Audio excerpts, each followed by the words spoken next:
everybody. Welcome to Know the Therapist. I'm Jennifer, and I am glad that you're here. I am glad that you've managed to join us today as we talk about mental health and as we talk to a therapist. Her name is Tweba. She will be joining us in just a second, and we'll be hearing more about her and the work that she does. So, yes, get ready. Let's do this. If you have any questions for Tweba, you can send them.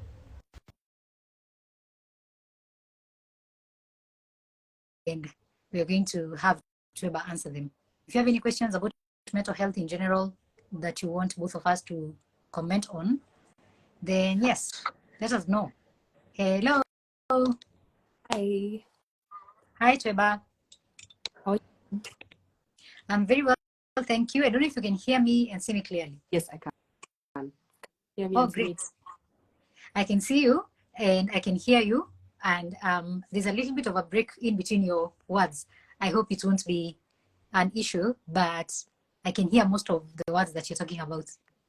Okay. Hopefully it will be. Yeah. Sure. So everybody, karibuni sana. If you are new here, you've never seen me, I'm Jennifer, and I am the host of this show. And today I am joined by Tweba. She is a psychologist, and she will be telling us about her work and herself and the kind of psychology she practices, where she practices it in, how she does her work, why she does psychology, all those things. And she'll be giving you some tips on mental health at the end of it all. So yes, we are very excited and honored to have you, Tweba, on the show today. How has your day been? How are you doing? How has your week been? It's Tuesday, right? When is today? It's Tuesday. Yeah, it's Tuesday. So yes, how has your week been so far?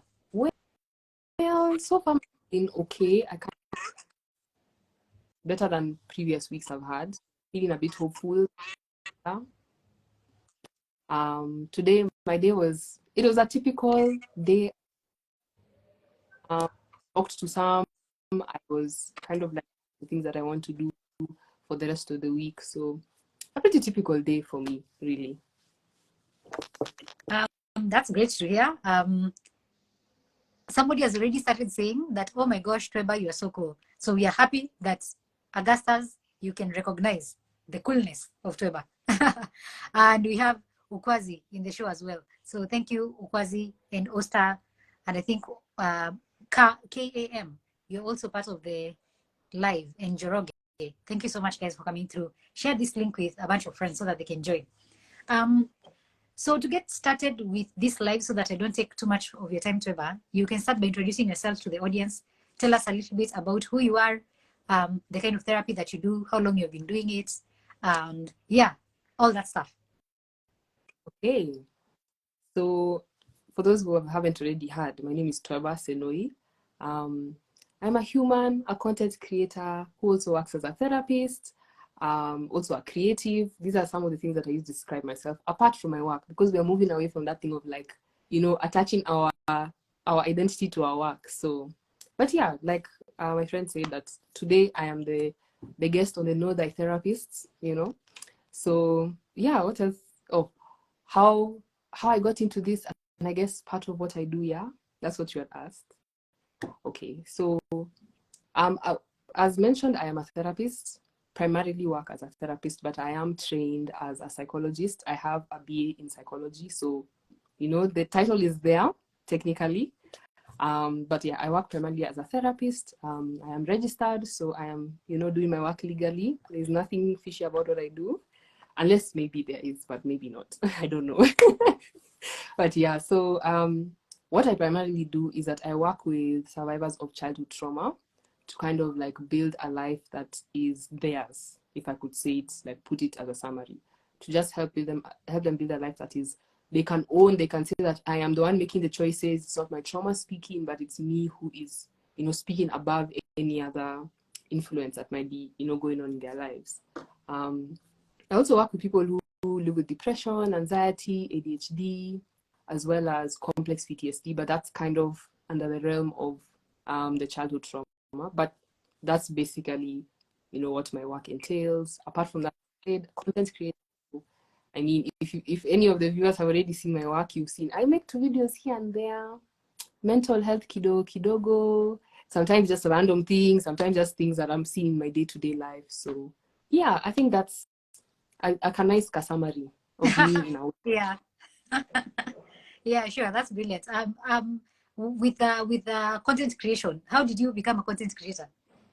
Hey, this one is a whole history. I started in Form 1, 2013. I've been doing this thing technically for like 10 years. And I mean, for me, it just started by watching. Now, at that time, some of the bigger YouTubers were, okay, controversial now, but at that time, they were like really big. Someone like I Superwoman, or Lily Singh, people like that. I used to watch a lot of these people and I was like, wow, I love this thing of creating content. I want to be like part of this. I want to share my thoughts and my life. So kidogo, I just started with my phone. That time I had like a small Alcatel, a really tiny one. So I started there, and then with time I managed to acquire like different things, better equipment, microphones, all those things. So yeah, I mean, now I've also evolved because I was primarily on YouTube. Then I kind of went into social media within the past, let's say 4 to 5 years.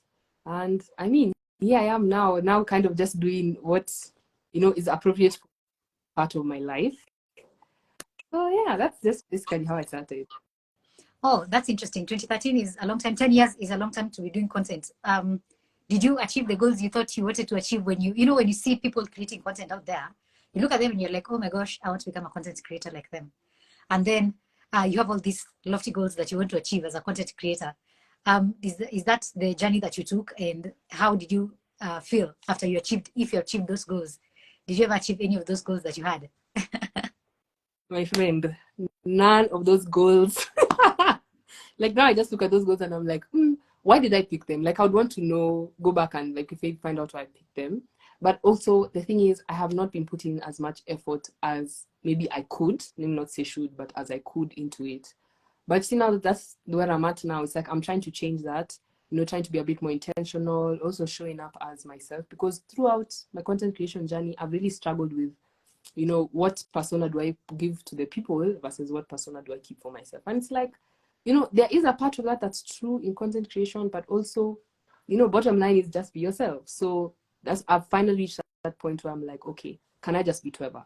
Can I just be, weird, quirky, sometimes misunderstood Tweba and still be able to connect with whoever sees my videos? So I did not achieve the goals, but I have recalibrated and I am getting back on the horse so that now I can achieve whatever goals now I have for myself.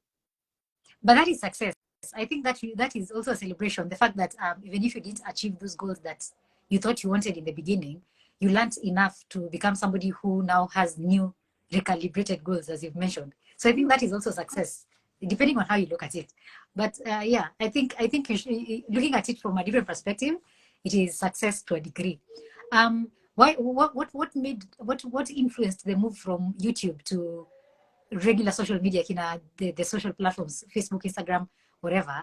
What made that move? What inspired the transition? I think it's because now more people started, or should I say, more people started focusing on the other social media platforms, and also now the video format started coming in very strongly.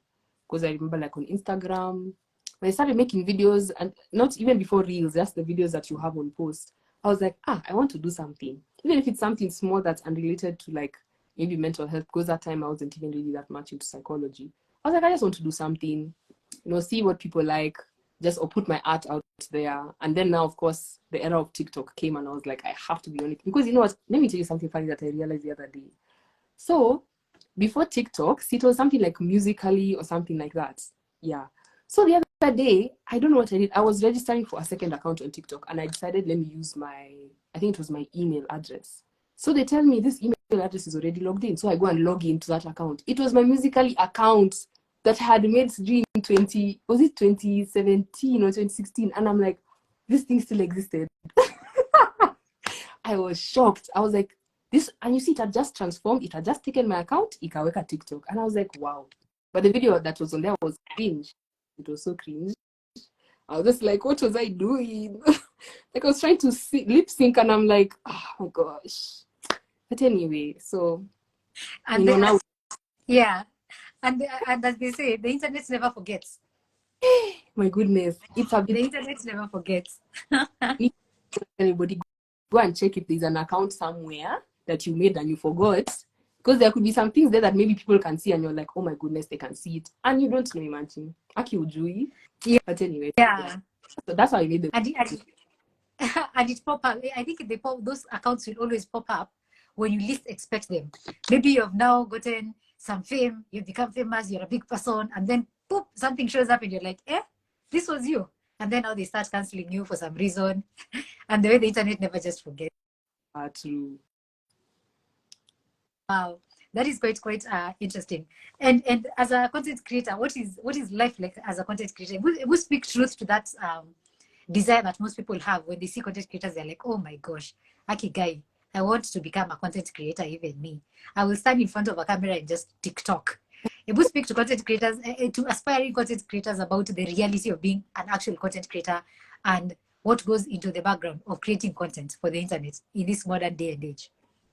Yeah, well, it's actually work. Like it's a full-time job in a way. So you can imagine, like, and especially if you're doing it solo, like someone like me, I'm the one who films. If it's scripting, I'm done scripting. Films, edits, posts, captions, marketing, all that is on me. So you can imagine from the first, like from the conceptualizing of the idea, because like if you're maybe, let's say, even not content creators like me, like someone who wants to do, like short films or like, this travel content, you have to even be a director in a way. It's like, I want this scene and this scene to go together. And then you're also thinking of the background music, or do I want some or do I not want some?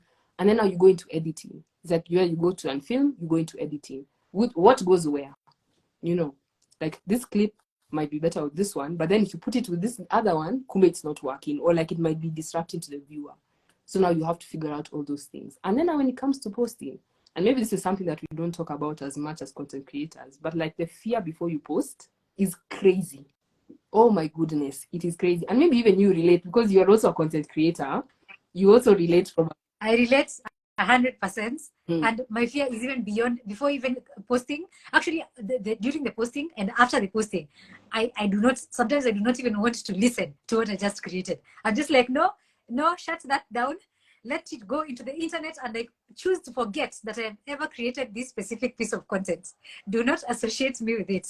That is my story, the thought I have in my head. And imagine it's so true, because it's like, wow, okay, there's a fear before you post. You're like, okay, will it flop? Okay, now sometimes you also get caught up in the views and the likes and the comments, and that's natural. It's part of the process. But now that fear is still there. It's like, okay, will people actually respond? Will people get the message that I was trying to give here?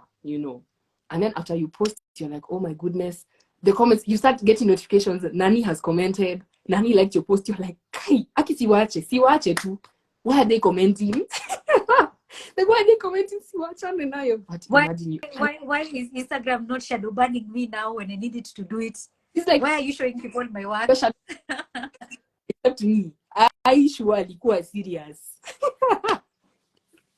So you see that fear gets to you. And honestly, for me, I've seen that it's just a practice. Like the more you post, the more you edit, the more you do these things, the less the fear becomes. I don't know if it ever truly goes away. I've never known. But it's just something you have to try. You just have to keep at it until that fear subsides. And even if it doesn't, keep posting your content. Because one thing I see a lot of content creators say out here is that, so there's someone out there who is looking for your content. Like there's someone specifically, they think about, I want to see something like this. And you're the one with the idea. You're the one with the execution. You're the one with the editing skills. So that's what keeps me going. It's like there's someone out there who watches my content and feels like, wow, that was nice. Or I liked that. Or like that lifted my spirits. And I'm like, you're the ones who keep me going. Like it's nothing else. Sometimes that's the only thing that I rely on as a content creator. It's like, yeah, for sure. I agree with everything you've just said. The number of times I talk myself out of posting things is more than the number of times I talk myself into posting things. But eventually you press the publish button, share button, and it goes out to the world, and you cross your fingers and hope that even if it doesn't impact the entire world, at least one person somewhere is going to be like, this is exactly what I needed today. And so I think that's the same message that I keep telling people about sharing content in general. Like if you see a video like this one and you are hesitant about sharing it, on your timeline or on your stories. Go ahead and share. You never know who is looking to hear this specific message we have today. That's the one they're looking for. So always be the person that starts sharing content in the beginning, as much as you can be the initiator of content sharing. And as a content creator, you're doing a good job. Maintain. But I have one more question about content, because I think this is a field that we both share. I create a lot of content. I have so many content ideas at the back of my mind. I have so many content ideas, it's unbelievable. I'm just thinking I might never get to execute all of them. And I think this is also something you might have come across in your work, something that you feel as a content creator. So having this many ideas, how do you end up picking one and going like, this is the one I'm going to share today, or this is the one I'm going to focus on this week or this month? What is that elimination process for you when it comes to finding content, creating content, and sharing content? What gets the pass? What is it about it that gets the pass? Well, to be honest, I'm still figuring out what that process looks like for me. But one way that I found works for me is that when I get the idea and I have good lighting, my phone is charged, and I'm in a place where I can film, I film. I'm just like, I'm not going to waste time.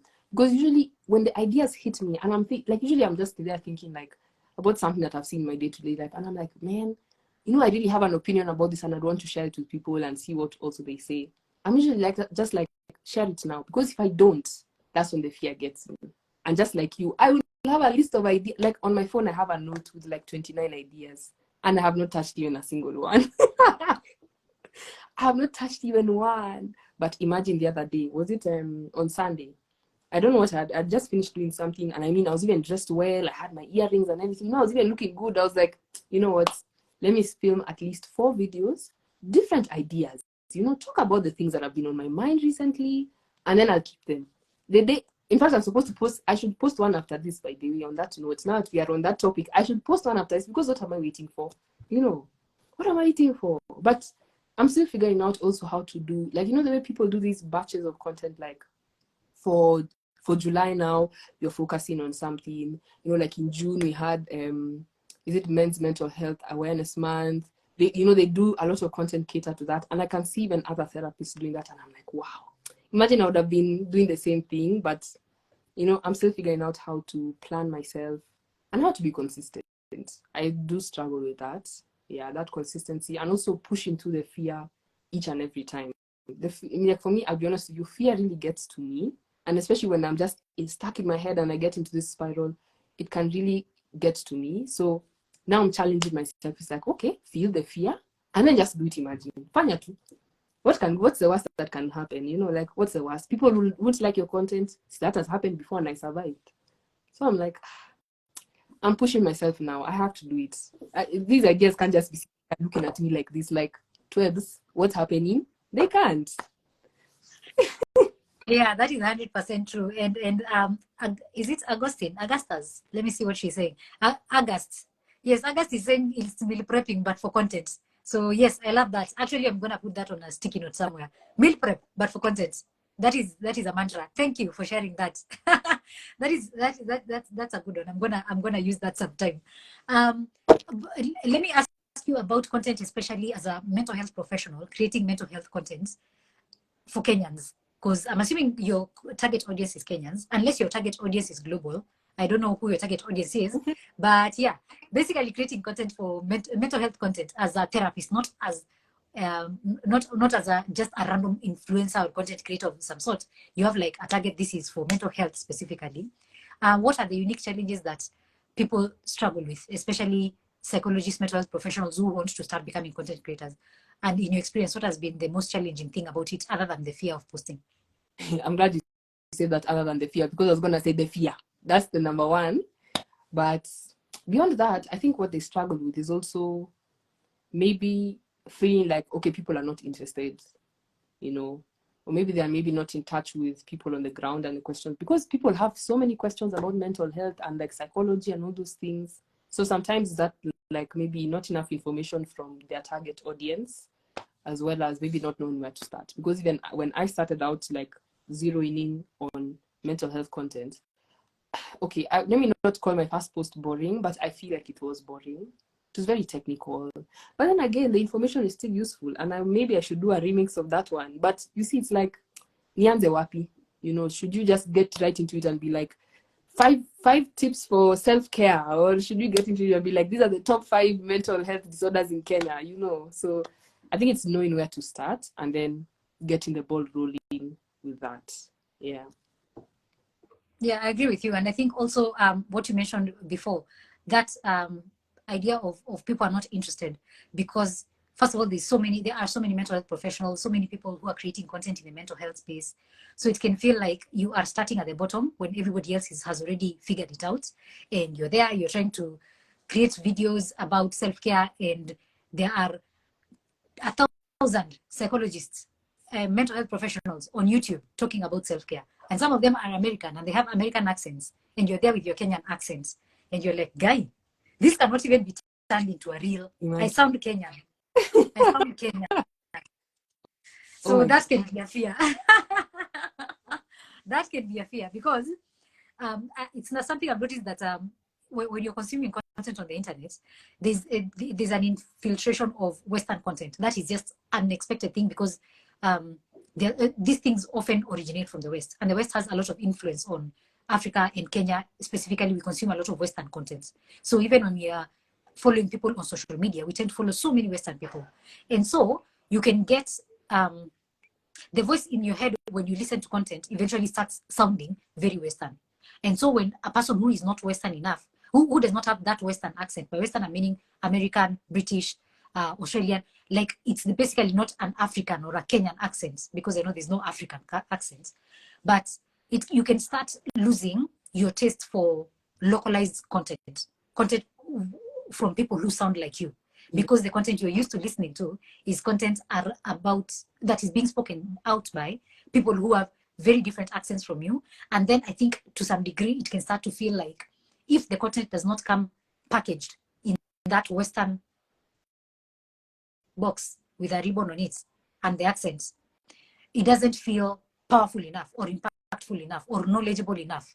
That is something that I don't know if this is just me, but this is a conversation I have with my sisters all the time and my brother. We talk about this all the time, that it's very easy to lose the taste for local content, Kenyan-made content, African-made content, because most content creators in Kenya will not be speaking with an American accent. Apart from the ones, of course, Calligraph, I see you, I recognize you, but that is not who I'm talking about. I'm talking about regular people like us. Yeah. So is that something that, what do you think about that? Let me just throw it back at you. What do you think about what I've just said? Ebu react. Let me tell you, like things are going off in my head. I'm like, wow. That's so true. It is so true. And unfortunately, I was one of the people who was like that. But in terms of music, there was a time I was all about like, don't talk to me about Kenyan music. Like, don't talk to me. But now talking about like, especially mental health professionals, let's say even African ones, not just semi at Kenya, but African ones, it's so true. And you know, that's the funny part, because like there are so many, even just at let me say like newly professional counselors who I meet, and I'm like, these people are so knowledgeable. It's like, and then I see them online, I'm like, why are people not responding? Like there's one particular therapist who I follow. She makes such good content, like very beautiful infographics that are just balanced so well, and she's always communicating so well. But then when I look at the likes and the engagement, I'm like, okay, so is it that people don't like what she's posting? Ama they don't understand?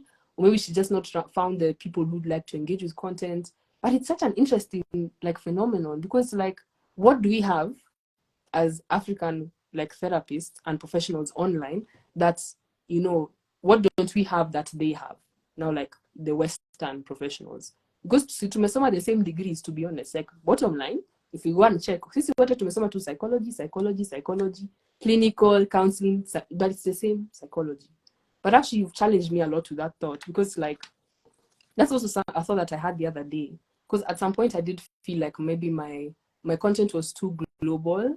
You know, it was like I'm focusing so much on everybody that I'm also forgetting, you know, my people here at home. Because man, Kenyans are okay, everybody's suffering, but Kenyans really need that mental health support.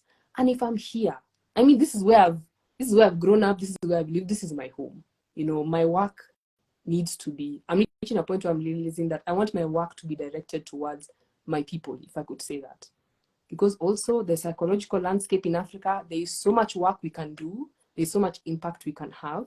But I guess also maybe this is how we start, just by having these conversations and saying, okay, what do we really need to do? Where do we need to put our focus such that we can reach these people, even if maybe their eyes are, pointed towards, Western psychologists? We can say, okay, guys, no problem. Look at the work we're also doing here.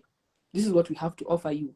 You may not be able to see those Western psychologists and therapists and step into their offices, but imagine we are here. You can literally just DM us, you can call us, you can come to our offices, and we can actually give you like quality services, quality support.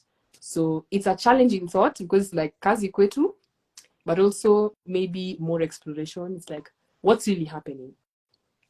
What is really happening here, So I'm challenged by it. I'm really, really challenged by that thought. I am glad I have achieved my goal for the day.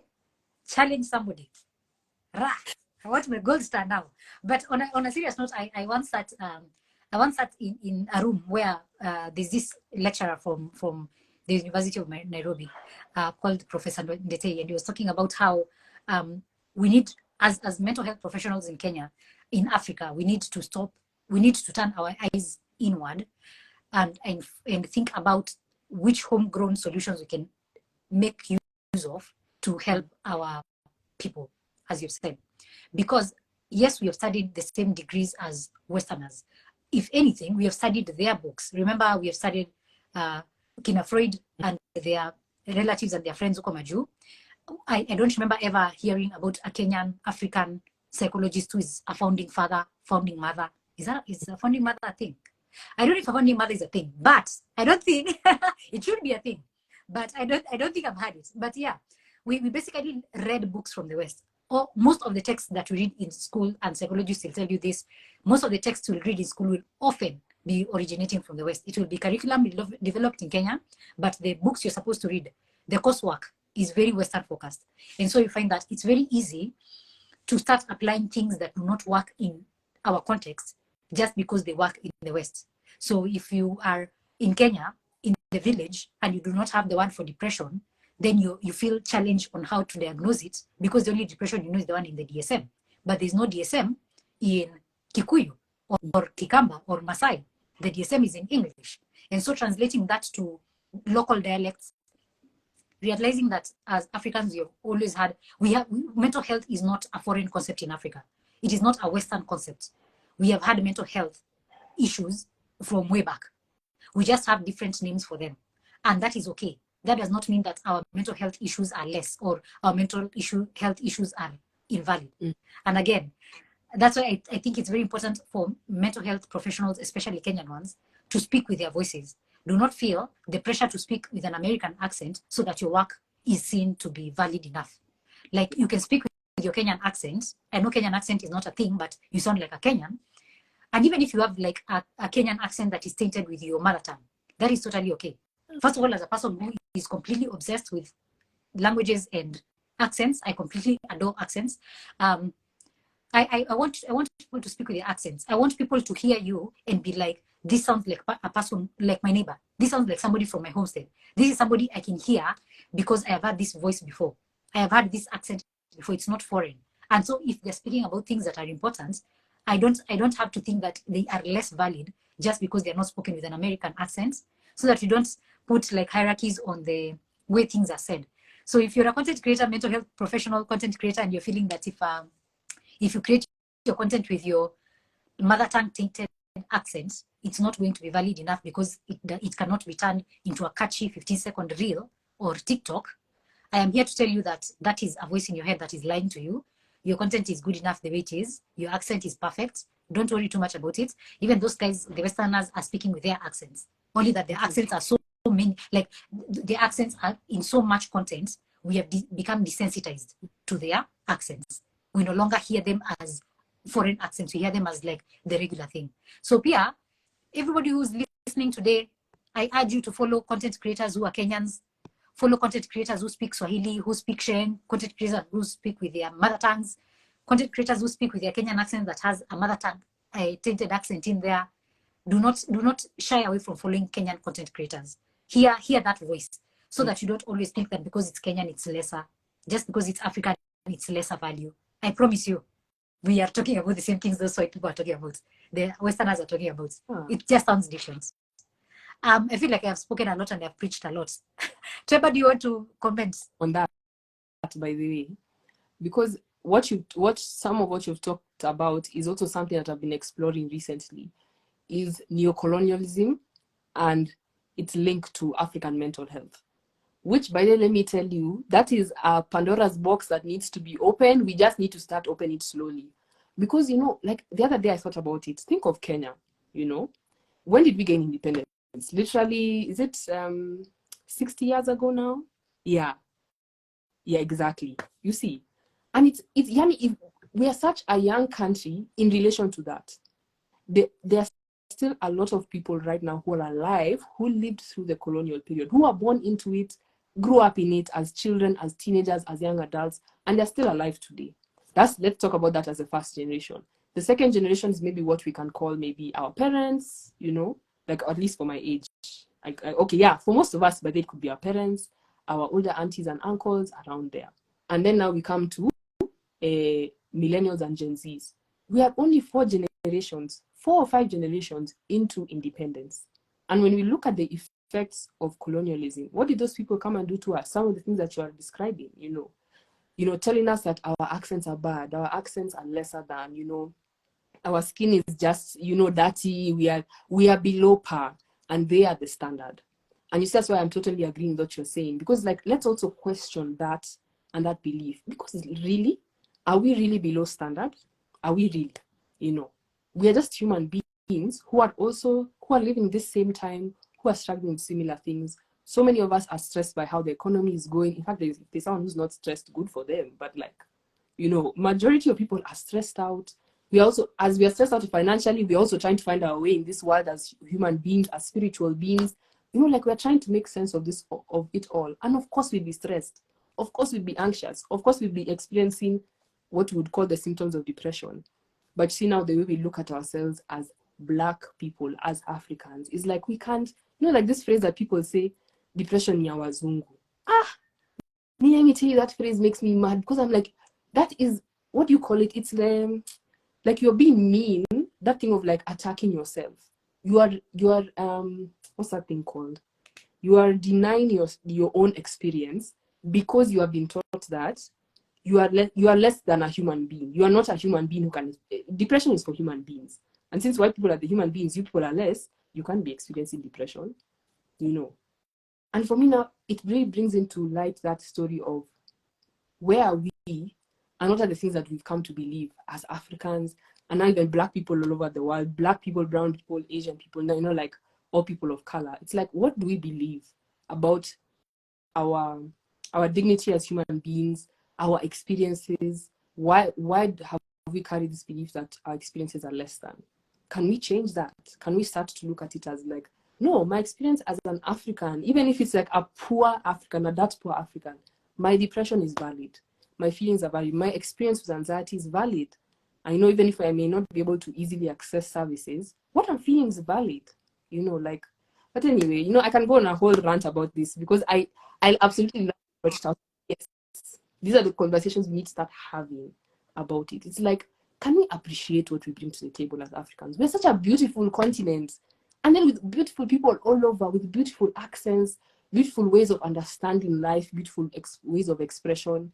Why can we not bring that into, like even the spaces of the sciences, and just bring that in and say, okay, like there's a commenter, my friend Stacy, I saw she commented a school of psychology called African psychology. I'm like, can we make that a thing? In fact, after this, I'm going to go and research, go down the rabbit hole, because I'm like, we need to talk about this, because it's true. Our psychology also, I believe, is experienced differently, like you said, as opposed to, all the scholars who we've heard of and we've learned of all their theories. What are our theories about how also, even if we look into like more of the philosophical teachings of Ubuntu, how does Ubuntu influence the psychology of the singular African? How does the psychology of the African exist in a world where now we are global, we are connected? How do we struggle to retain our Africanness while still being a citizen of the world? But anyway, we can go off on a whole tangent on that one. So to achieve to happen. Food for thought.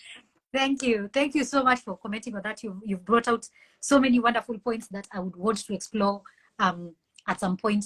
This is brilliant, and I love it, and I love that you brought this up. Completely adore that.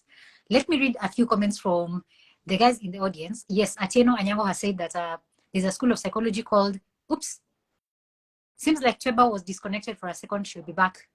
And yes, there's a school of psychology called African Psychology. We can start there. Yes, I agree with you, Atieno Onyango.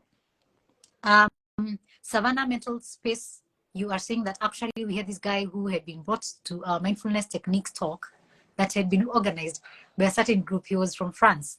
And let me tell you, he was speaking English. Wait, let me tell you guys, he was speaking English like a class 3 students learning English.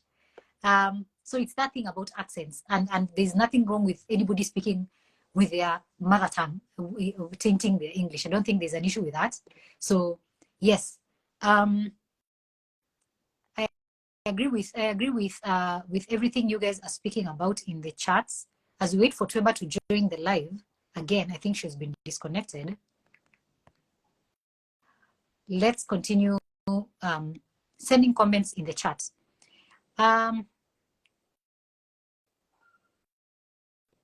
Savannah Mental Space, you're saying that there was a school you went to and you were asking the students to express themselves in Swahili. And they said that their teachers said that Swahili is not for the learned people. And the students told you that even at home, their parents have forced them to speak in English. They don't know their local dialects. We are losing our culture. So, yeah. Thank you so much. Tweba, welcome back. Sorry, y'all. No worries, no worries. This happens. Wiped out of the live. I was like, it may happen. No worries. This happens. I was just reading a comment here from Savannah. She was saying that she went to, I don't know, Savannah, if it's a she or a he or they, but the comment is that Savannah Mental Space went to a school where they were asking the students to speak in Swahili, but the students were like, their teachers say speaking in Swahili is not for the learned people, and their parents at home do not force them to speak, do not allow them to speak Swahili. They force them to speak English because they don't want them to know their local dialects. So yes, that is a thing. And the whole Western talk made sense. Cedric says that the whole Western talk made sense. I think the overconsumption of the Western content might also have an effect on the cancellees in terms of what they expect during sessions. Yes, that's a thing. Actually, that's a huge thing. So I don't know if Tweba, you've been through this, but there are many times that I will meet people who want therapy sessions, but they also are coming to me bringing evidence from social media, from a particular therapist they follow on social media, and they want to know if I can do therapy like this social media therapist that they follow, and why I'm not saying the things that that therapist says, and they'll come and try to confirm the things that the therapist said, if those things are true. Those are things. So yes, it does affect what the client is expecting in therapy. Savannah says that is how our African children are being radicalized and embracing everything from the West. They don't want to speak Swahili nor their local dialects. Embracing the LGBTQ. I don't know if that comment is relevant to this specific conversation, but we are not against the LGBTQ though. No hard feelings. That's what Savannah is saying. That is an entirely different conversation that if we start, we'll never finish. Yeah. But thank you for bringing it up. And maybe in future, we can have a conversation about sexuality and sexual identity and see where we are so that we can break the myths that exist about sexual identity and gender identity and all these things. That is a whole conversation. And I think it's a very important conversation to have. Tweba, so far we are doing very well. We are cruising nicely. So I want us to shift gears kidogo and go to something from the very beginning about you telling us how exactly you got into psychology. How did you end up studying psychology? Where did you study? What made you study psychology of all other courses? Did you always know you wanted to be a psychologist? Answer all those questions into one thing. Just take your time. Okay. So the first time I encountered psychology was in high school. I am so grateful, my goodness. Our high school had a library where there were all sorts of books, the high school level plus, all sorts of other books like philosophy, accounting, engineering, psychology. So I would spend like some of my days, especially in Form 3, like, we have a library session, we're told, and then in library musome, I'd go and like look for psychology books and start reading. And for me, I think even looking at as a child, like all the other careers I was interested in, it had to do with people. I genuinely just have a thing for people. And so in high school now I started getting into those books and I was like, psychology is interesting. I'd want to study this more. And the more I read, the more I was interested, the more I was like, I can actually do this like full time. So even now, since that was Form 3, now Form 4, when we were doing the sign up for unis, of course I picked psychology. So I was like, I'm set with this one. We are going all the way. And of course, when I got to uni now, I started out at Daystar doing counseling and psychology. Things with Daystar at that time weren't so good. So I decided to change schools to USIU. And now from there, it was just pure psychology. So yeah, that's kind of like now, it's so much psychology. I enjoyed it. Although we write too many term papers, my goodness. Social sciences, humanities and social, we write term papers hadi unachoka tu. There's a term paper for every course that you do. And so that's in a semester, you can do like 4 term papers. And I'm like, wow, I wrote all of those. Yani, I wrote all of those things. Hey, in fact, sometimes I look at them on my laptop and I'm like, wow, uni was wild just because of how many things we had to write. But anyway, so I just kind of went through it. Then somewhere along, I think in my second year, third year, I was now looking at, USIU has some really good options for minors. So I was looking at the options and I was like, oh, I am into industrial organizational psychology. It's very interesting. And at that time, the dream was, finish school, get a 9 to 5 in HR, and just live my life in HR for the rest of my days. But then I did IO psychology. The lecture was nice. The content was nice. But when I got to now 4th year, I realized I would not be happy in HR. I really would not be as happy. Let me say as happy. Maybe I'd have some form of fulfillment, but my heart was really on the counseling side, the therapy side. And also before uni, I had done a short course in a certificate in counseling. So, I had already tasted that a bit.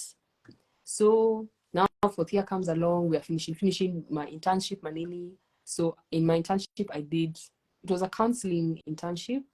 I didn't get much experience, but now I still got chances to interact with clients. And I was like, this is what makes me happy. Like having a sit down with a client and, checking in with them and saying, okay, how have you been since the last time we met? Or if it's a new one, how are you? Tell me more about yourself. Why are you here today? And I realized that that's truly what brings me a lot of fulfillment. So after I graduated, no, actually before I graduated, because I graduated last year, September, but I had finished my coursework by May. So in May, I registered with KAPC and, now I started practicing even before graduation. So even when I was going to graduate, I had to tell my clients, oh, we can't meet on Saturday. I'm going to graduate. They were like, oh my gosh, you're going to graduate. And I'm like, yeah, I'm that young. That time I'm talking to like a 26-year-old. And I'm like, I hope you don't think I'm too young. Please don't leave. Like, it's okay. I'm still qualified. Yeah. So now that's now been, so after, from last year, May graduation, and then I've just been working. So it's almost been like a year. It's been a year, actually, just slightly over a year. Yeah. So that's my history with, how I got to this point. Sometimes narrating it feels weird because I'm like, wow, that was actually like, I'm not just narrating a story. This was my lived experience. So sometimes it feels unreal. But I'm like, okay, this is where I am. This is how I've gotten here. So it's fine. Yeah, it can feel unreal sometimes. I agree with you. I also find it weird when I narrate my story. I'm like, are you sure? Are you sure? It's probably not me. Are you guys sure that it's me? So I have to like refer to my journals and be like, oh yeah, it's me. I remember when I was depressed because of this specific lecturer who was putting my life in hell. So yes, it was me. Yeah. So yeah, I totally remember that. For you with the clients that you work with, you mentioned that you do a lot of work with trauma stuff. What made you decide that trauma was the thing that you wanted to focus on, and why therapy in general? Like you could have done any other job, and other than the fulfillment, as you've mentioned, why therapy? Why not do other things with people? You could have become a lawyer, you could have become another thing, you could have become something else that works with people, but therapy. So why therapy? Well, so I have a couple of reasons, but without going into too much detail, a lot of it was inspired by my personal experiences. There are some certain challenges that I've had in life where I did have to go to therapy. Like when I was in Form 2, I went to see, that was the first time I saw a therapist. And, he was okay at the time, but maybe not what I needed. But you see, that piqued the interest. And I was like, so this is what a therapist does. This is what a counselor does. When they say I'm going for therapy, this is the type of person they see. So I was like, okay, that now added to my interest doing the course. And then now, but in general, why I picked therapy, I think I'm made for that type of work. Because like if I take some of the examples you mentioned, like law, oh my goodness, law is a lot. And I cannot be there. I mean, if I go there to argue in front of a judge, I'll start crying. When the opposition stands up and says objection, I'll start crying. I'll just be like, bro, it's stressing me. Like, so just keep quiet. It's just like, yes, sawa, umeobject, imetosha, ni hivyo basi. Basi umeshinda kesi. Yeah, me, I just say, judge, sawa, mpatie basi, mpatie, ai. And imagine just like that, I'll be this bad, you know. But yeah, so I don't know, I feel like therapy is what I like, and the fact that also I get to interact with people one-on-one. I am very good with one-on-one situations. I am not very good with groups. So, having these one-on-ones with my clients is very fulfilling. And it's, for me, weirdly enough, it actually meets a social need that I have. I know it's very professional, but I'm okay with that. But apart from my friends and my family and all these other people I interact with, maybe on a more casual level, my clients also kind of do that for me, especially since I work from home. So, sometimes, some days I actually do not go out as much. I'm sorry if my therapist is watching this, because she's gonna be on my neck. It's like, you don't go out, you don't leave the house and we discuss this. But anyway, so yeah, so it's rewarding that I get to have these one-on-one conversations. Also, there's a part of me, I'll be totally honest, there's a part of me that really wants to be the therapist that I had needed when I was a kid. I feel like I really would have benefited from a therapist who understood me better. The one I had was okay. I will not fault him for that. But I wish I had someone who understood me better. So now that's what I try to give to my clients as much as is possible. It's like, can I empathize with you to the point where you feel hard, and can I actually be an active listener for you when you're telling me your story, narrating your experiences, saying that these are my challenges. So yeah, I think that's why I specifically chose therapy and even not HR, because HR, yes, I'll be dealing with people, but I feel like therapy is more, should I say personal? Maybe more personal, and I really enjoy those personal connections, even if this is professional and there's a certain distance. I think I really enjoy that, to be honest. Yeah. Yeah, that's brilliant. That's brilliant. And it's true, you can get a very personal relationship with clients in therapy because you're engaging in a very intimate affair. You people are talking about some things that have probably never, ever been said anywhere outside of the therapy room. So yes, it can get very personal. And it's also, I think, fulfilling in the sense that you get to work with somebody on their journey. And how many people can say that they have worked on other people's journeys? Very few people can say that in their professions, And yeah, it's brilliant. You can get to hang out with cool people. You get to meet so many people who change your life in very many ways. Speaking of changing lives, what have your clients taught you that you're like, if it was not for them, I would not know this thing. School could never have taught me. What is it that you've learned from your clients? Hey, I've learned a lot, but if I were to pick like two things that have stood out, and I can, like, even as I'm remembering this lesson, they're like very specific clients who have taught me this. Like every single time we meet, they're a reminder of this lesson, is that acceptance is the way to go. Radical acceptance, my goodness, there's no way you're gonna get without it in this life. And every time, there's this one particular client who I used to meet pretty often. They would challenge me with that because they were now learning, what radical acceptance is, and they were really just doing it. A lot of it was in their own. Me, I was just kind of like reflecting back some of the things that they said, like just encouraging them, like, yeah, keep doing what you're doing. Just remember that sometimes this can happen for you, this can happen. But every time they would bring up the acceptance, I'd be like, wow, they're so right. Like, this person is so right. And sometimes I would even go back and journal and be like, okay, what are the places where I'm not engaging in radical acceptance, but it could really help me. So there were many times when I would leave a session and I'm so challenged. I'm even feeling a bit stressed. I'm like, now I have to face these things, man. Like, I have to face them head on and just be totally honest with myself. But because of those interactions with that one client and so many others, it's like, just be so real about it. And then also, how do I put this one? Like, not learning to accept, but feeling my feelings. And this one is now for maybe all my clients. I'm really so inspired every time they allow themselves to feel. Some of them come in like, childhood trauma and everything. They come in very emotionally restricted. You know, they're even afraid to cry in session, and I'm like, oh my gosh, imagine I'm not shocked by tears. Like, I wish you knew. I have seen so many tears that are shtuki. I'm see shtuki, please cry. But you know, every time I see them reach that point where they allow themselves to feel the pain, the sadness, the anger, I'm like, wow, I should do some of that in my own life. I should definitely do some of that. And I'm like, you're doing, I'm like encouraging them, I'm like, you're doing so well. And at the same time, they're inspiring me so much. And I'm like, wow, look at, also, it reminds me of the beauty and like complexity and like the dynamic nature of the human, like soul, if I could call it that. The human mind, the human soul, the human being. It's like, look at this person growing and changing before my very eyes. Look at this person embracing change before my very eyes. It's a constant reminder that even I am a human being just like them. And I can change and I can grow in similar ways, in different ways, in whatever ways. And I'm like, wow. I think that's another reason why I like this job, because like I'm just always reminded that you are the way you are seeing these people is the same way that you are. And the same things that they experience is you are united in the experience called life because of these similar things that you shared. They go through anger, I feel anger as well. You know, they go through grief, I feel grief as well. And it's like, wow, we are all connected. We are all just like really so connected. So yeah, those are some of the lessons that I've learned, and I continue to learn till this very day.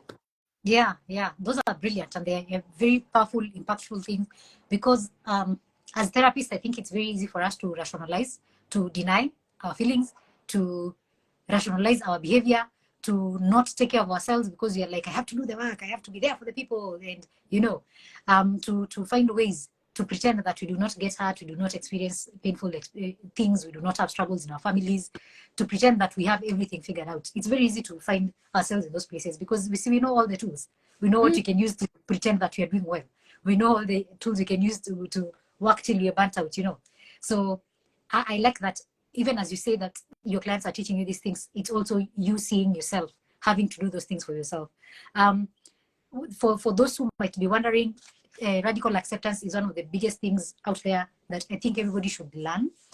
A good place to start is obviously the internet. Go Google that. But if you want to go into books, read Tara Brach. Tara Brach is that, I don't know how to pronounce her name, but her name is Tara. The first one is Tara for sure. The second one is Brach, and the book is called Radical Acceptance. Read that book, and it will change your life. Yeah. Most likely, it will change your life. It's a brilliant book. So yes, resources for you guys. I want us to shift gears a little bit and get a bit personal. And this is where you get to tell us a little bit about your personal experience with mental health and mental health issues. Again, just to make sure that people remember that mental health professionals are human beings. We go through the same problems that everybody does, only that we have a bunch of tools that we know we can always lean on. But we are basically the same humans that you are. And so don't put us on a pedestal, one of those two words. Don't put us there. So yes, would you like to tell us about your personal experience with mental health?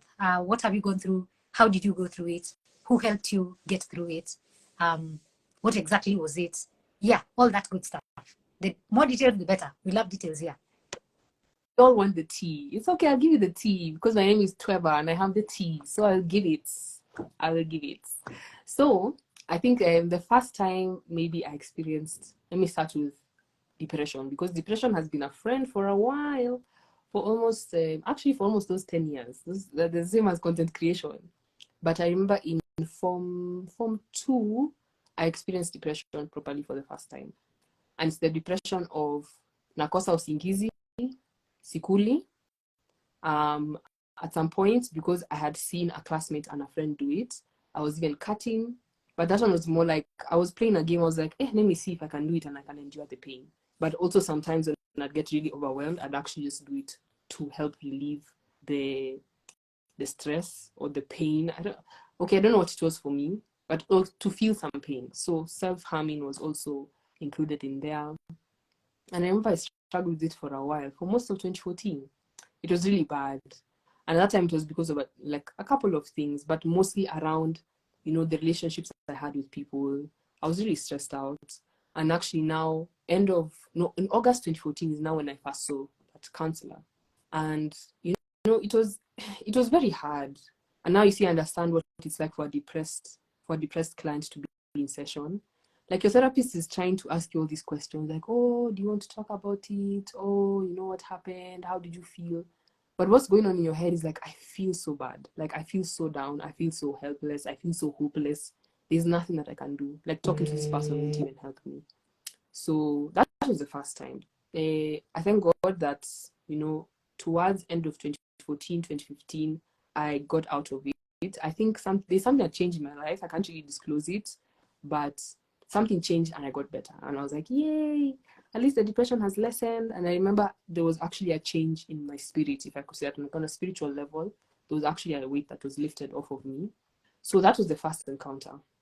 But also what I know I have lived with for a very long time, due to very many factors, is, should I say, social anxiety/anxiety. You know, for a very long time, I was afraid of being in public. Like, I would not go out in public, but I would go out and I'd be always on edge. You know, I used to bite my nails all the time. Like right now, my nails have improved. It's just that I cut them. But like right now, little me would be so shocked that we keep our nails this long. But, you know, I used to bite my nails. I would go out in public and I am just completely absorbed in the thoughts of like, oh my gosh, people are looking at me. What do they think? You know, I'm going to be in trouble. So I did struggle with social anxiety for a while. And then, you know, now fast forward through high school, left high school in 2016, started uni, the social anxiety became even worse because now uni is like wild. Hey, my friend, you get into uni and like, first of all, you're meeting all sorts of people. Then now social pressure is there because like if you don't fit in with your dressing and the way you talk and the way you do this, you know, you're looked at a certain way. And of course, because you're human, you take that in and you notice and you're like, some people don't like me because I'm like this. So also now, without saying too much, I also have some traumatic experiences from my childhood. So imagine I was dealing with the anxiety, the social anxiety, and then I'm also carrying the effects of that trauma with me. So, you know, since 2017 now, I started getting into mental health a lot more. And then you see now I started uni, so I'm interacting psychology. And then now I started to really question some of the things that, you know, I lived with, like this social anxiety. I hated it. Let me tell you, and you know, it's weird because people meet me and they're like, wow, you're so friendly and you like people. So how do you have social anxiety? But it's like, oh, if I went into the details, you'd understand. But okay, you don't get it. It's fine. So 2017, I now started kind of working on some of those things. But it was really hard because, you know, I think I understood very little about what I was going through. And then, so 2017, 2018, 2019, and by all this time, I was also, let me just add this in there, I was also dating really not so good people. Like I was choosing really incompatible people and some people who are just plain harmful. So that contributed to my, should I say, decline in mental wellness. I wasn't necessarily depressed. I wasn't necessarily depressed, but the anxiety was still floating there. You know, some of the self-sabotage, you know, was still there. Low self-esteem was still there for a very long while. Then 2019 was, I left there's a certain relationship that, okay, relationship thing that I left in 2019. And then after that, for the next 5 or 4 months, I was in a really bad place mentally. And it's only now that I look back and I realize I was actually not feeling well. Because now, Feb 2020, on like a random Sunday morning, I woke up at like 4 a.m. and I had a whole breakdown. And I was in the hostel at that time. So I had a whole breakdown. I was even wondering, hey, yo, what's wrong with me? I was even praying to God. I was like, God, what's going on? Has my time come or something? Because this is weird. Like, why am I having like this whole like breakdown? It was even a spiritual breakdown. I was like, yo, I'm losing it. But really, in retrospect now, what that was like, it was a come to the truth moment about where I was really at, what my life had been for the past, should I say, at that time I was 21, for the past 21 years. It was just coming to the truth of like, listen, there's so many burdens you're carrying from your experiences, so much pain, so much hurt, even to the spiritual level, because there's some things that I had endured or had experienced that damaged me on a spiritual level. So it was like that come to the truth of like, it's time to face the music. There's no shame, there's no judgment. It's just that you're carrying a lot of pain in your body, in your nervous system, in your heart, in your spirit. And now it's time to face it.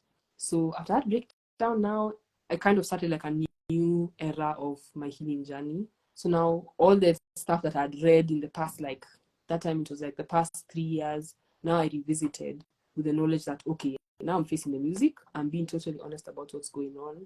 Now I got into also looking at things like complex PTSD. I was reading that stuff and I'm like, kumbe ni mimi, what's going on here? And I'm like, okay, no problem, we are facing the music. So I went through all those things. I did see a therapist, I think. End of 2019, I saw a therapist, and then I went back and saw her again, I think in 2020, I think.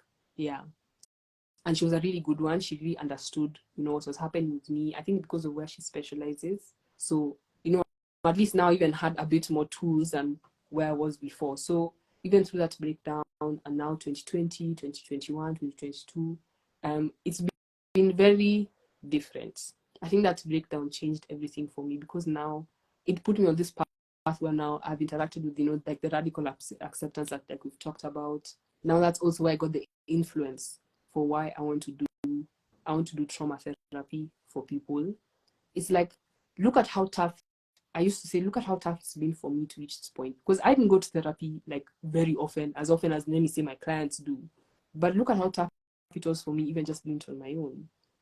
It's like, I want to fill that gap now for other people, such that when they are also dealing with some of these things, they're like, by this, that girl on TikTok usually talks about these things. And even if I can't take them on, I'm like, don't worry.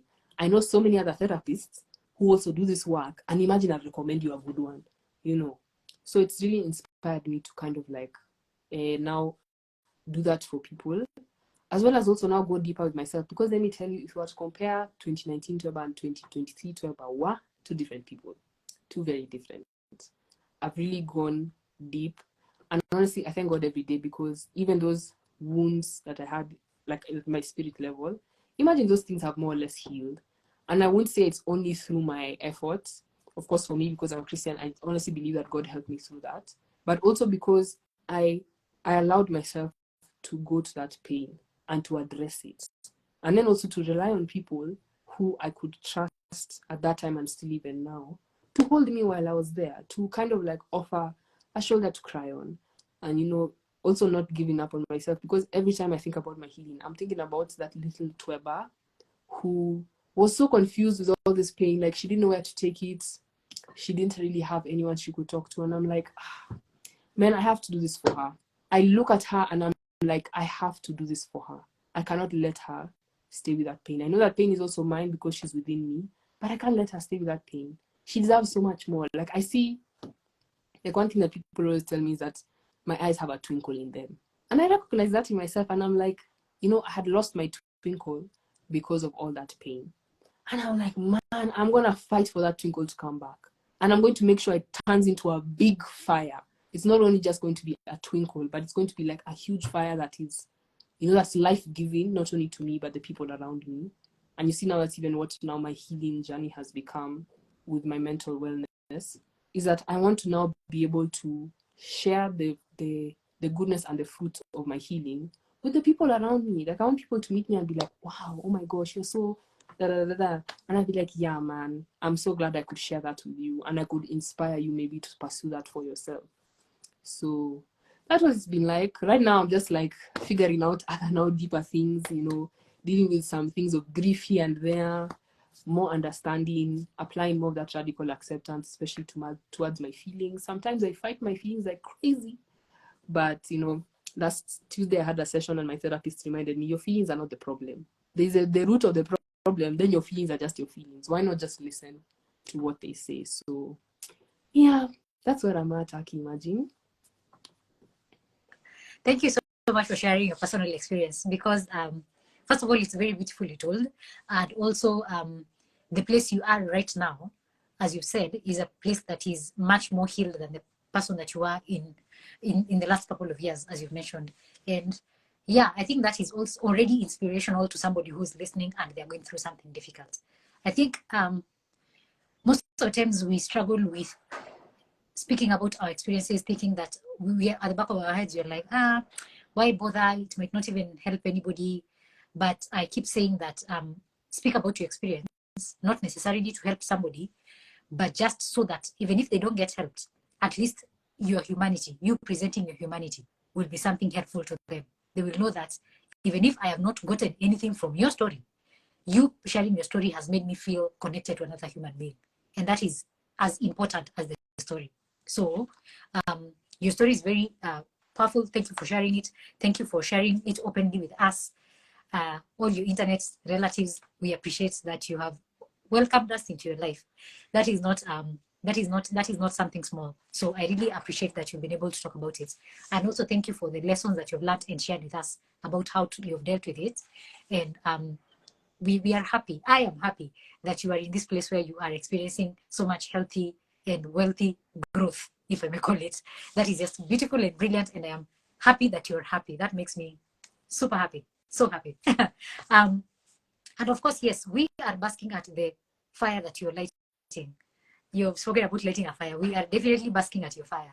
I have seen, even from the comments and the people who have commented on you being on this live since we put up the poster, it seems that you're already impacting people with just your presence, and your fire is already lighting. So I want you to believe that we can see it, and we appreciate it, and we are happy. I am happy that you are getting to do this thing for yourself and for the world.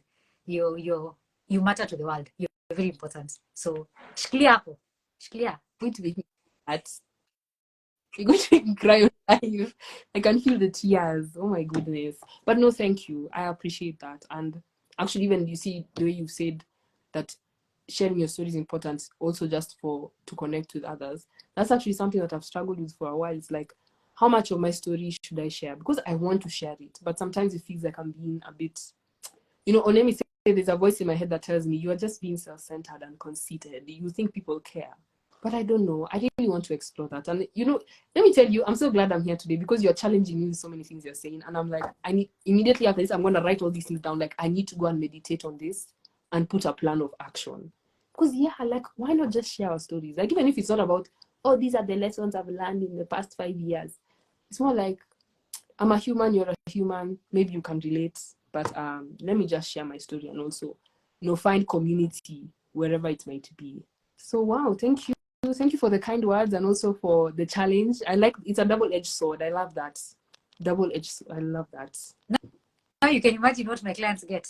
Yeah? Enjoying this life, my friends.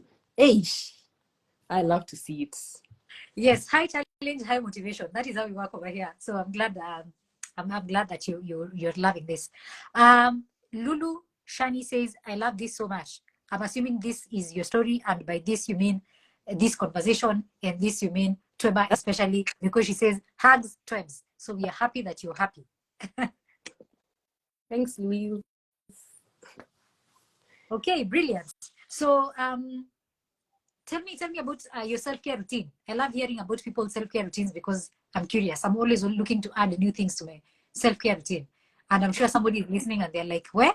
I want to have the tickle in my eye, like Tweba. What self-care routine is she using? Ebu, tell us. Well, let me start with maybe one that I incorporated Juicy too. So what I do is that I sit in silence, like proper silence, for like, let's say 10 to 20 minutes a day. And it's not very planned, but usually like at some point in the day, I notice that my mind is actually telling me, yo, I'm tired. There's too much stimulation. Let's just chill. So usually I just sit on my bed and I'm just like, without music, without a TV show running, without even my hobbies, because I like to crochet. So I'm like, put everything down and just sit.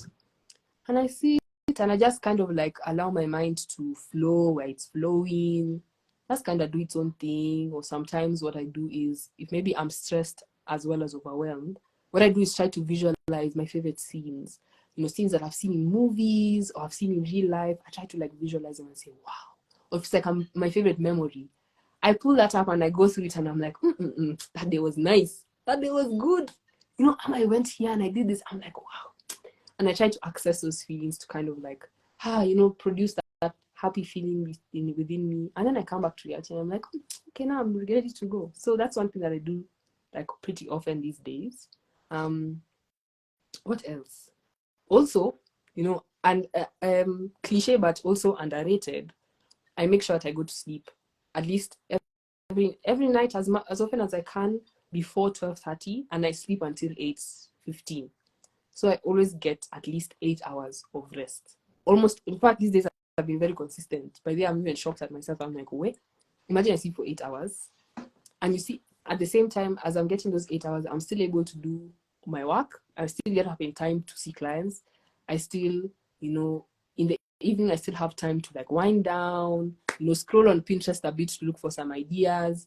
Or if I'm talking to someone, I still have time to talk to them. So being able to find that balance between rest, sleep, which is very important for me and my well-being, as well as so many other things. So sleep is another thing.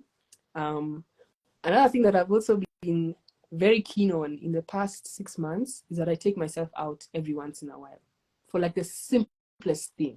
For like the absolute, like I go to like Naivas and I just go and buy ile hot dog ya 110 bob, na kasoda ya 60 bob. And I just go and sit there and I eat. And I just spend time with myself. I'm like, I even talk to myself. I'm like, hey, Tweba, how are you liking this hot dog today? Is it nice? Did they put enough sauce? I even just have those conversations and I'm like, spending time with myself is nice. And as I'm having those conversations, I'm also people watching. And, I'm thinking about my own life. I'm like, wow, okay, so this is what we're planning. So it's like I take myself out on a date and we check in. I check in with the other Twebas in me and I'm like, okay, baby Tweba, you good? Teenage Tweba, you good? Adult Tweba, the current Tweba, are you good? Like, are we all fine? Is anybody struggling? Do we need support?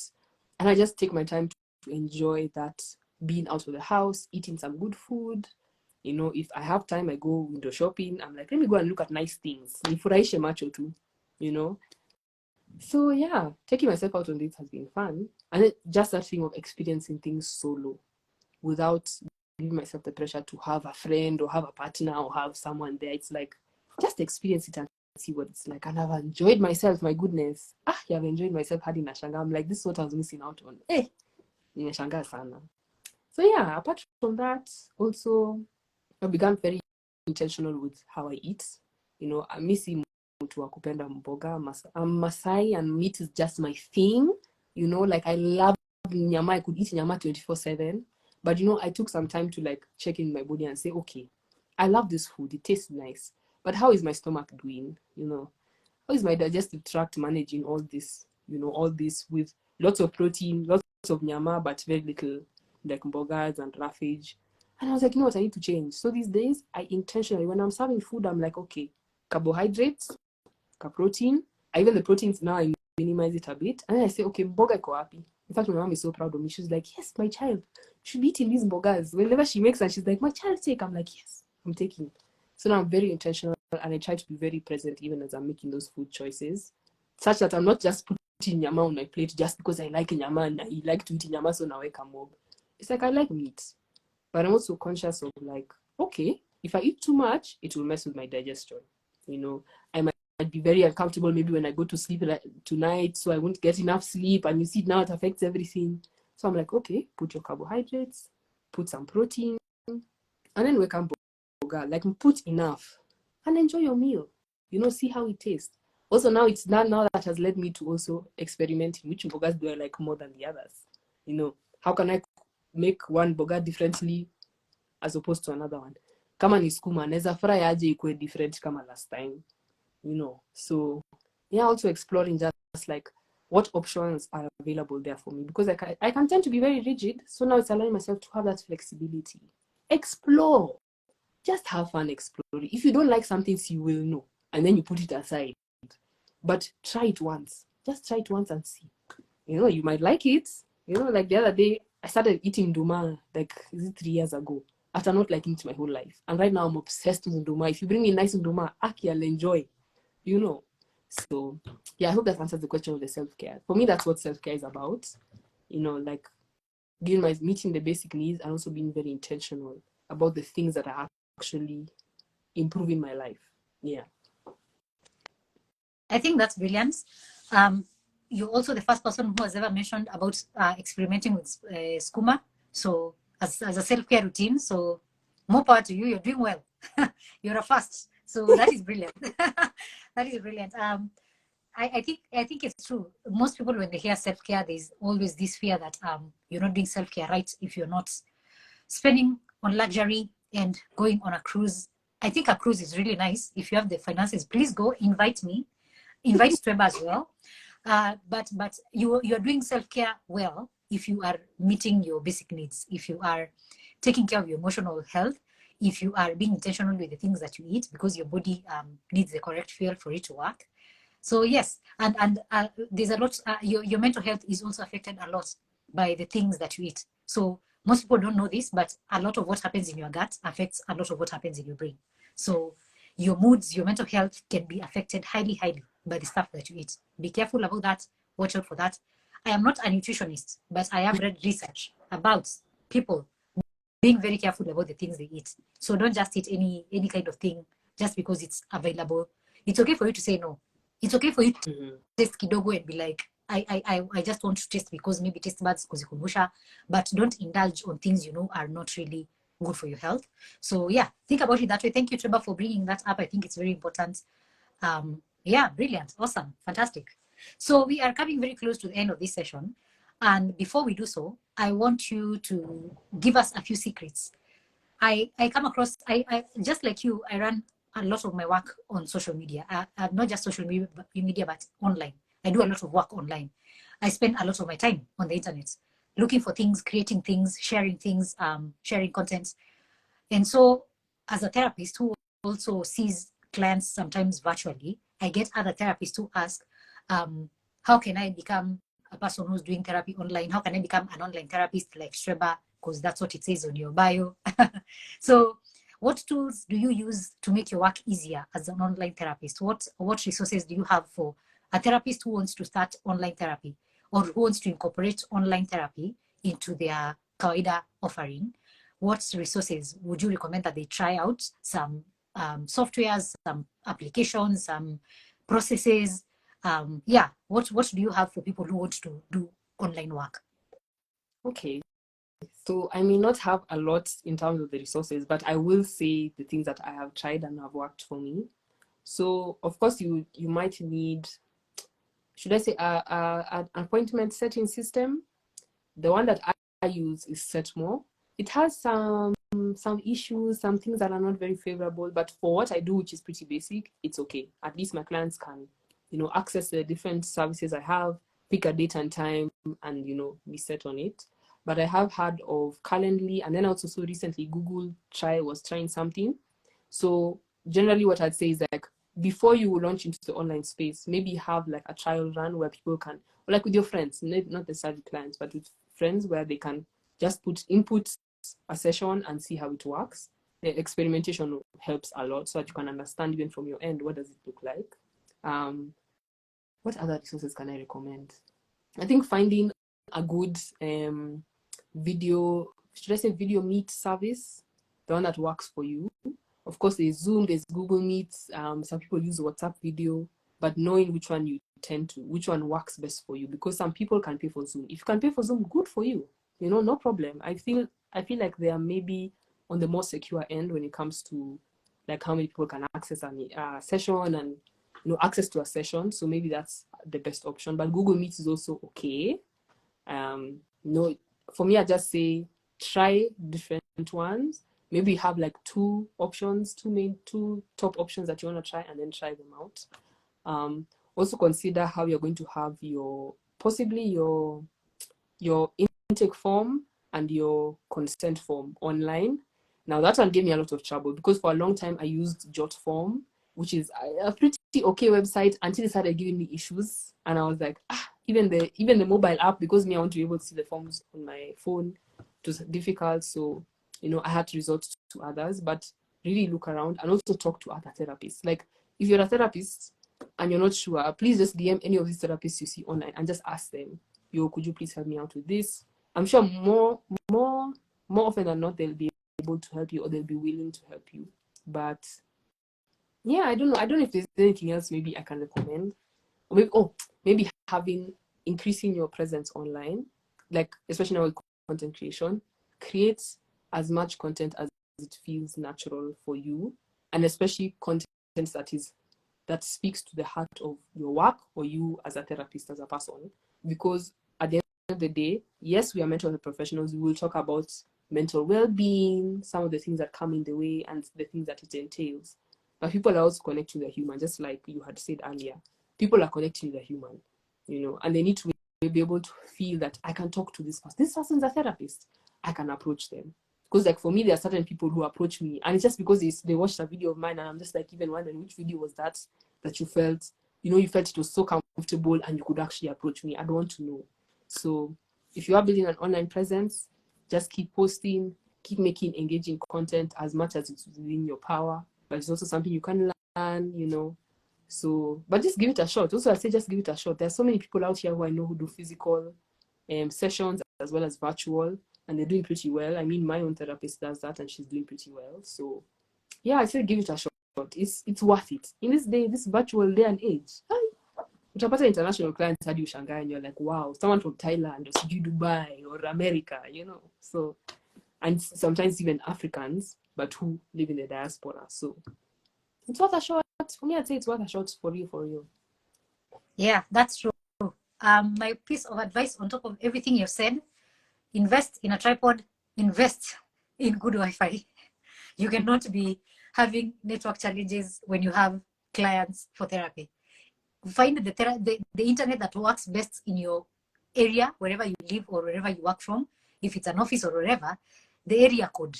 Make sure you go and Google which Wi-Fi works best in this area code.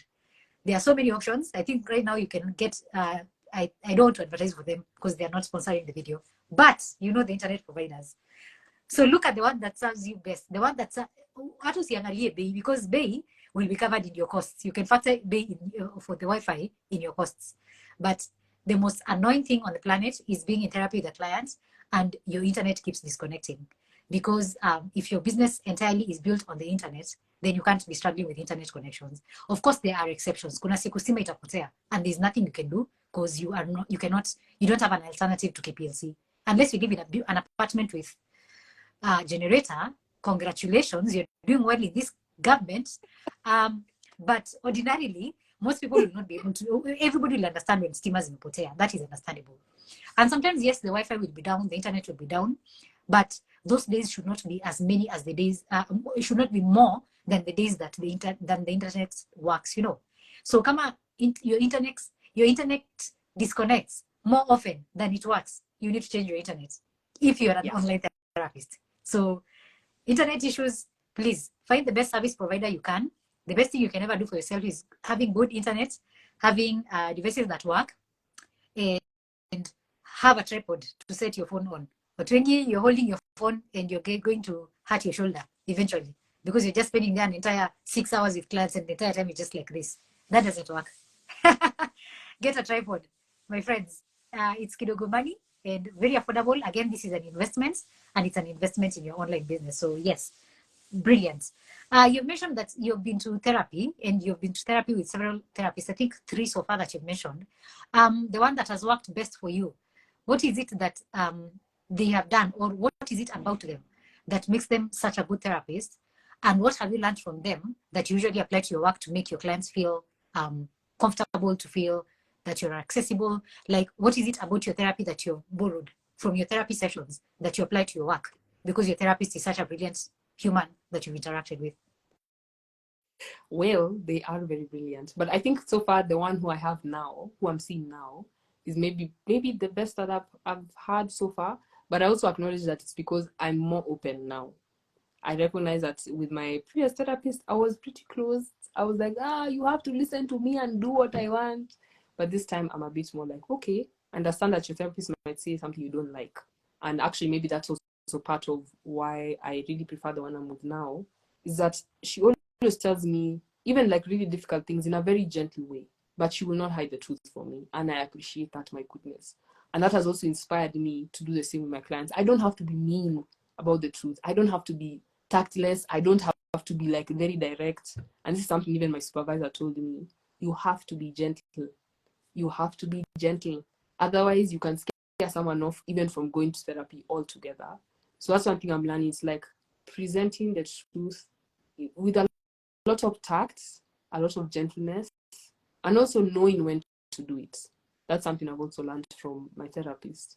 And also not relying on, I remember that when I started, I used to rely only on, like, I'll be like, I'm the therapist, I'm the one giving the direction, I'm using the things that I've learned, the things that are up here. But it's like, no, sometimes you can just pull up a slide and be like, okay, today, this is what I'm thinking we should look at in relation to what you're going through.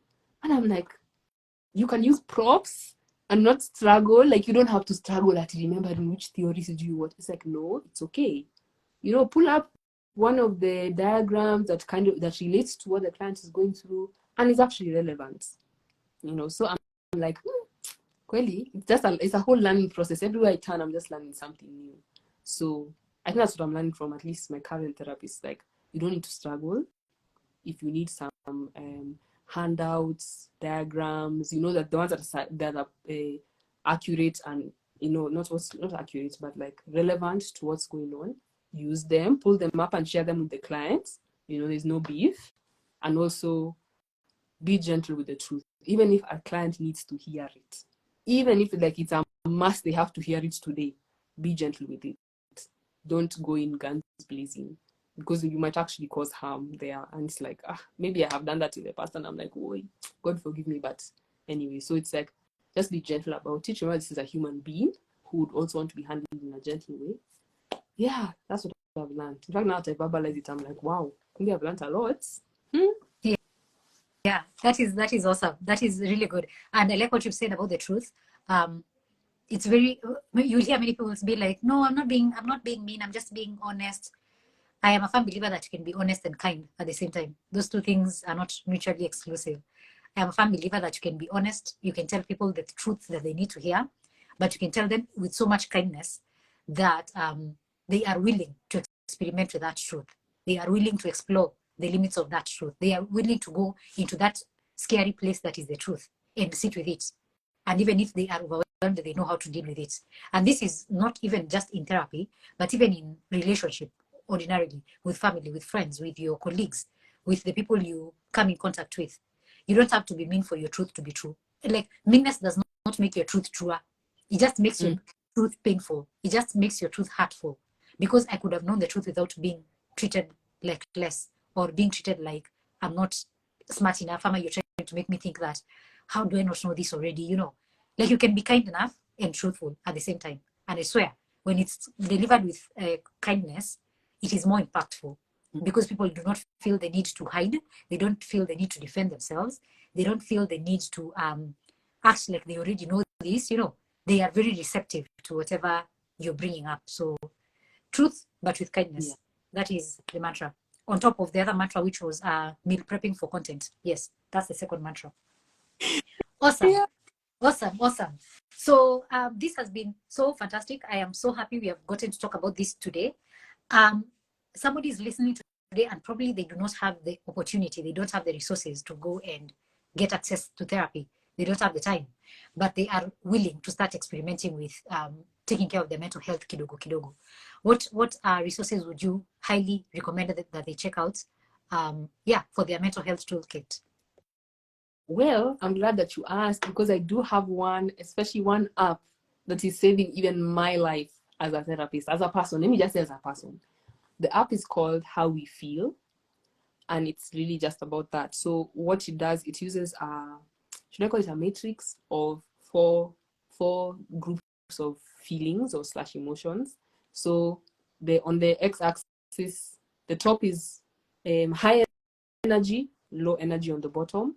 And then on the, I'm getting confused. On the left is unpleasant, on the right is pleasant. So now it's divided into those 4 quadrants. So there's high energy, pleasant, high energy, unpleasant, low energy, pleasant, low energy, unpleasant.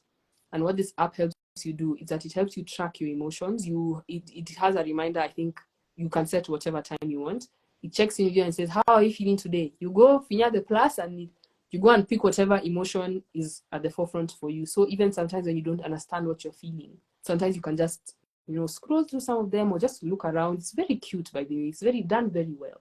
It's very cute. So you look around and pick that one. Then you add some details, a note about where you're at, where are you physically, what are you doing, with whom. The other day they added also a feature for the weather. So if you experience things like seasonal depression or like a certain emotion that is persisting with a certain, temperature, or what should I say? Weather thing, like With a season. Yeah, with a season. Yeah, okay, yeah, let me say season. Season is better. So yeah, so that's one thing I'd really recommend. It's very good if you want to kind of like gain a deep understanding of your emotions in general. And they have summaries. At the end of the month, it shows you the whole month and how you've input things. It even gives you percentages. This month you felt like this and this, and it's very nice.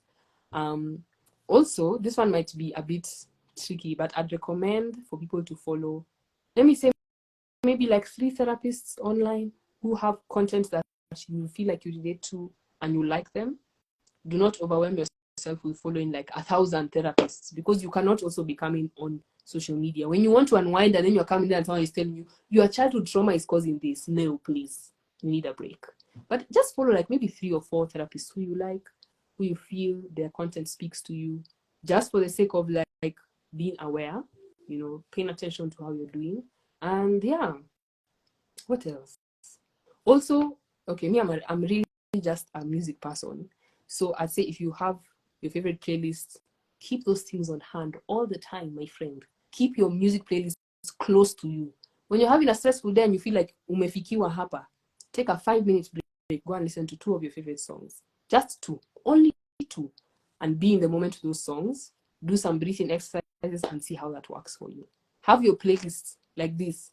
Even by the way, if it's not music playlists, movie playlists, TV show playlists, if there's a way that you can have them on hand easily, please use them, Aki. Those things are lifesavers for so many people. So I definitely recommend that. Aki, I'm seeing my friend Sandy Joan has just arrived. It's like, now how will we catch you up? Tumeongea for 1.5 hours. The good thing is that this thing is recorded and she will be able to catch up the entire show from beginning to end. This thing is fully recorded and will be available on Instagram, on Facebook, on YouTube. It's gonna be up. So I promise you, Sandy John, you've not missed so much. Only that you've not been able to hear the jokes you've been making all through. Sa utasikia jokes zisha pita, but it's never too late to hear a joke. So it's good.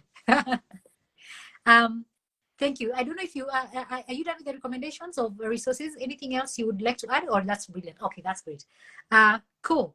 So check out the resources that have come highly recommended by Tweba. And on top of that, I will add that in every one of these videos, I usually put a link to resources, free mental health resources. On our website, we have a bunch of free resources for therapists, and we have free resources for individuals. And at the same time, there's an article that I'm going to link in this show that has access to mental health places you can get therapy. So you can get therapy through NMS. There's a lot of free therapy services through NMS. You can get free consultations and free help through the helplines. I'm going to link that entire document in the description, and go check it out so that you are not left in the dark. Thank you for bringing up all that. Thank you for those tools, Tweba. I think that is important. I agree that people should spend some time listening to their favorite songs. It makes things easier sometimes. Yeah, if you have something that you watch, a favorite TV show that you always go back to that when things are overwhelming. Sometimes if you don't have the time to do any other thing, maybe that's the thing that helps you calm down. You mentioned breathing technique. I highly recommend 478 breathing technique. Again, that will be linked to the description. That's called the 478 breathing technique. Check it out, use it to breathe, and see how it calms your emotions. Yes, the app is called How We Feel. That's the name of the app. Modoni. Yes, Modoni. That's what it's called. Yes, so brilliant. Tweba, this has been fantastic. I don't know if anybody has told you yet today that your name is so beautiful. I want to steal it. I want you to like recommend a name I could switch with my name so that I have like a beautiful Maasai name. So you go think about it. I know this is just something I've randomly thrown in your face. So this is homework. I usually give my clients homework. So today you're getting the client experience. Go think of a name that I should switch or add to my current name to make it as beautiful as your name. You have such a beautiful name. If people are looking to work with you, they want a therapist and they've thought, oh my gosh, Tweba is the one. How should they find you? Well, you can just DM me on Instagram. I see almost every DM that I get. Or you could text me on WhatsApp on my number. I don't know if I should give it just here. I don't know. Because it's okay to text me on that WhatsApp number. That one I do not mind. Like Okay. You can DM me the number, then I'll put it in the description box of the video. Then I DM you. So yeah, if you can just DM me, we'll talk a bit. We'll see if we can arrange for a meeting. Also, I do like a free 20-minute consultation call. If you're not too sure about whether you want to work with me, but you want to find out, we can have a chat. I tell you a bit more about what you can expect. You can tell me a bit more about what you need.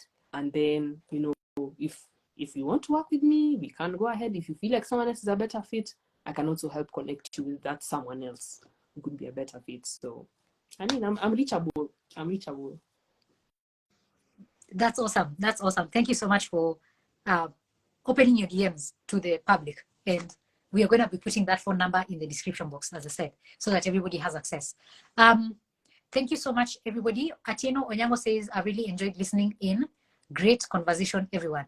So, yes, thank you, Asante Sana, for sticking through the end. This has been a great live, one of the greatest. I've really enjoyed speaking to you, Tweba. I'm sure somebody has listened and learned something new, something they didn't know. And even if they have not learned something new, they have spent time with us, and that is important. They have gotten an opportunity to spend 1 hour and almost 40 minutes with 2 professionals and paid services.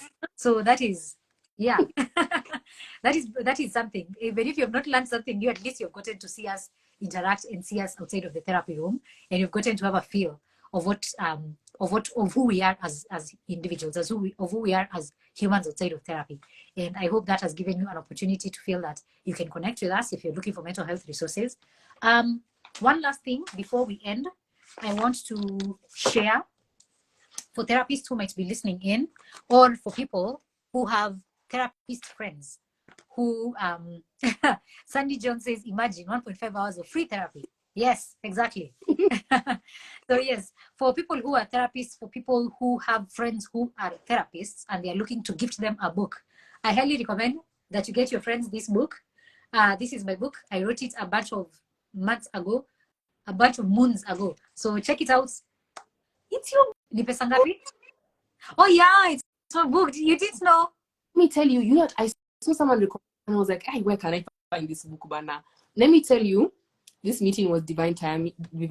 Me, I'm just seeing it. I'm just like, you know what? After this, I'm DMing you. We talk how I can get that book because I need it.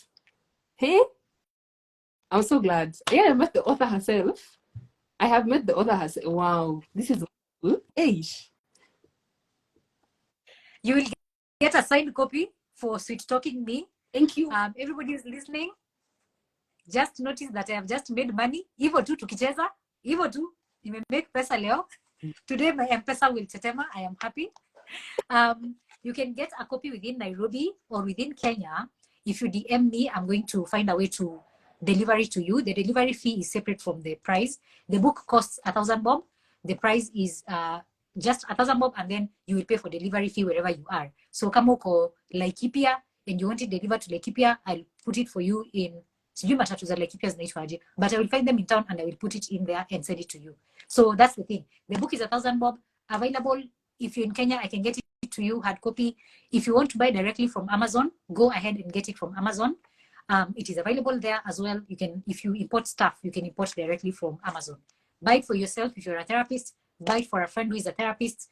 Yeah, buy it and put it on your shelf if you want to learn more about therapy. I think it's important. So yes, that's my book. Wow. Awesome. So Sandy, I hope you've been answered, and I am glad everybody has enjoyed this live.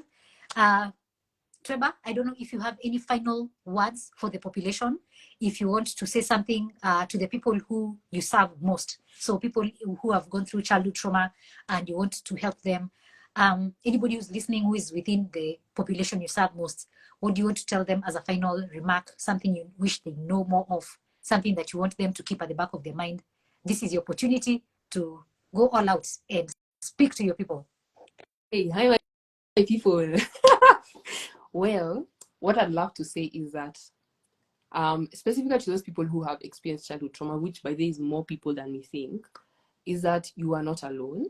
I know you've been made to feel alone for such a long time and that you're weird or you're crazy or the things you experience are really, taking you away from others. But I want you to know that you're not alone, and that there are so many therapists, apart from myself, who are able to help you work through your healing.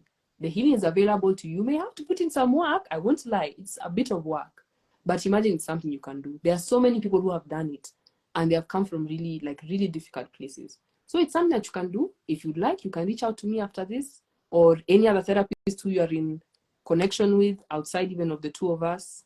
Just reach out and say, I would like some help with this. And, from there, we'd be able to connect you with the necessary support, the necessary resources. You are not alone. You have people here who would be willing to support you, willing to hold your hand as you navigate this very difficult thing called, the effects of childhood trauma. So yeah, you're not alone. Tuko hapa, and we're here for you. Wonderful, wonderful. The message is you are not alone. We have come to the end of the live. It has been wonderful. It has been amazing. And I have thoroughly enjoyed getting to meet you and know you, Tweba. And I hope this will continue being a wonderful working relationship. Thank you for feeding this population of ours with such knowledge and wisdom. And I'm sure somebody has had this and it's the message they needed the most today. So thank you so much for sharing with us your time, your wisdom, your energy, your efforts, your knowledge, and we appreciate you completely. Everybody else, asanteni sana for coming through to the live. I will see you hopefully next week or the week after that with another episode of Know the Therapist. You're going to be meeting another therapist who will be getting to know, who will be giving us a lot of wisdom as well from their end and the kind of work they do. So yeah, check that out. Share this episode with a friend, just one person in your contact list. Let them be the person who shares mental health content in your WhatsApp group. Create that reputation for yourself. Tunajuanga huyu jamaa anashareanga tu mental health. Be that person. So share this video with somebody. And with that said, asante sana, kwaheri Tweba, and kwaheri every single person in the live. Bye.